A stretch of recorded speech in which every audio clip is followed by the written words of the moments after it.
అదే RTV app వార్తల్ని క్షణాల్లో చదివే అవకాశం ఉంటుంది. ఒక న్యూస్ పేపర్, ఒక టెలివిజన్ ఛానల్ మీ చేతుల్లో ఎప్పుడూ ఉంటాయి. కడప కలెక్టర్ ఆఫీస్ ముందు మేము ధర్నా చేస్తున్నాము. అంగన్వాడీ సమస్యలు పరిష్కారం చేయాలని, ముఖ్యమైన డిమాండ్స్ అంగన్వాడీలకు కనీస వేతనాలు ఇవ్వాలని, ప్రభుత్వ ఉద్యోగులుగా గుర్తించాలని, మినీ వర్కర్స్ అందరినీ కూడా మెయిన్ వర్కర్స్గా గుర్తించాలని, అర్హులైన హెల్పర్స్ అందరికీ ప్రమోషన్లు ఇవ్వాలని, అంగన్వాడీలకు అందరికీ సంక్షేమ పథకాలు అమలు చేయాలని, ఇతర సమస్యల పరిష్కారం కోసం యాప్ల పనిభారం తగ్గించాలని చెప్పి ఈరోజు మేము ధర్నా చేస్తున్నాము.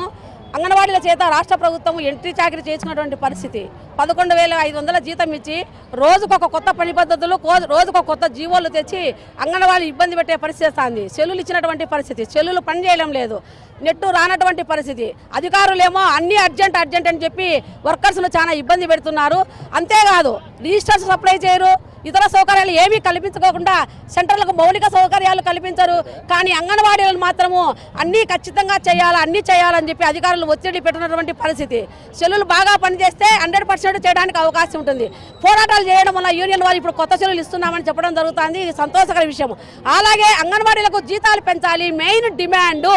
మాకు చాలీని జీతాలతో అధిక పని ఒత్తిడితో మేము చాలా ఇబ్బంది పడుతున్నటువంటి పరిస్థితి. ధరలేమో ఒక పక్క విపరీతంగా పెరుగుతున్నాయి, మా జీతాలేమో ఎక్కడున్నటువంటి జీతాలు అక్కడే ఉన్నటువంటి పరిస్థితి. కాబట్టి రాష్ట్ర ప్రభుత్వము ఆలోచన చేసి అంగన్వాడీలకు వెంటనే జీతాలు పెంచాలని మాది మెయిన్ డిమాండ్. అలాగే మినీ వర్కర్స్ అందరినీ మెయిన్ వర్కర్స్గా గుర్తించాలి. రాజకీయ వాళ్ళ ఒత్తిడి లేకుండా అర్హులైన హెల్పర్స్ అందరికీ ప్రమోషన్లు ఇవ్వాలని దీనికోసం మేము ఈరోజు ధర్నా చేస్తున్నాము. మా సమస్యలు పరిష్కరించకపోతే రాబోయేటువంటి కాలంలో అంగన్వాడీలో మరింత పోరాటాలు ఉధృతం చేస్తామని చెప్పి ఈ ప్రభుత్వానికి తెలియజేస్తున్నాము. అసోసియేషన్ జిల్లా ప్రధాన కార్యదర్శి. ఈరోజు రాష్ట్ర వ్యాప్తంగా ఉన్నటువంటి ఏఐటీసీ, సిఐటియు, ఐఎఫ్టీ ఆధ్వర్యంలో రాష్ట్ర వ్యాప్తంగా అన్ని కలెక్టర్ ఆఫీసుల ముందు అంగన్వాడీల సమస్యల మీద ఈరోజు ఆందోళన కార్యక్రమాలు చేపట్టడం జరిగింది. ఈరోజు ప్రభుత్వం 2 సంవత్సరాల నుంచి అంగన్వాడీలకు వేతనాలు పెంచాలని పోరాటం చేస్తూ ఉన్నప్పటికీ ఏ ప్రభుత్వం వచ్చినా కూడా అంగన్వాడీలకు మొండి చేయ చూపిస్తూ ఉంది. ఈరోజు ఈ 2 సంవత్సరాల కాలంలో అనేకంగా నిత్యావసర ధరలు ఆకాశాన్ని అంటుతూ అగ్గి గురుస్తున్నాయి. కానీ జీతాలు మాత్రం గొర్రెతో ఒక బెత్తడైనట్లున్నాయి. ఈరోజు ఆర్టీసీ ఛార్జీలు ఈరోజు మహిళలకు లేదు, కానీ ఆర్టీసీ ఛార్జీలు పెంచినారు, కరెంటు ఛార్జీలు పెంచినారు, పన్నులు పెంచినారు. ఇన్ని పెంచినప్పుడు పెట్రోల్, డీజిల్ ఇలాంటివన్నీ పెంచినప్పుడు కూడా అంగన్వాడీ జీతాలు మాత్రం పెంచడం లేదు.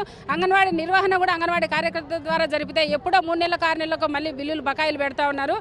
ఖచ్చితంగా అంగన్వాడీల కనీస వేతనాలు అమలు చేయాలి. అదే పద్ధతిలో రాజకీయ వేధింపులు చాలా ఇదిగా ఉన్నాయి. 18 నెలలు వచ్చినటువంటి ఈ కూటమి ప్రభుత్వము మీ సమస్యలన్నీ పరిష్కరిస్తామని గత ప్రభుత్వం ఉన్నప్పుడు మా టెంట్ల దగ్గర మేము సమ్మె చేసేటప్పుడు వచ్చినటువంటి ప్రభుత్వము ఈరోజు నిమ్మకు నీరెత్తినట్టు ఎన్నిసార్లు మేము అధికారులకు విన్నవించినా కూడా మా సమస్యలు పట్టించుకునే పరిస్థితి లేదు. కాబట్టి రాజకీయ జోక్యం లేకుండా అంగన్వాడీ హెల్పర్లకు ప్రమోషన్లు ఇవ్వాలి, అంగన్వాడీ కార్యకర్తలకు రాజకీయ వేధింపులు కూడా తగ్గించాలి. అసలే రాజకీయ వేధింపులు లేకుండా చూడాలి, ఐసీడీఎస్ అధికారుల వేధింపులు కూడా లేకుండా చూడాలి. అంగన్వాడీలకు వేతనాలు పెంచే వరకు ఈ ఆందోళన అయితే కొనసాగిస్తామని తెలియజేస్తా ఉన్నాం. మరిన్ని వీడియోస్ కోసం ఛానల్ ని సబ్స్క్రైబ్ చేయండి, లేటెస్ట్ అప్డేట్స్ కోసం వాట్సాప్ ఛానల్ ని ఫాలో చేయండి, అండ్ లింక్ డిస్క్రిప్షన్ లో ఉంది.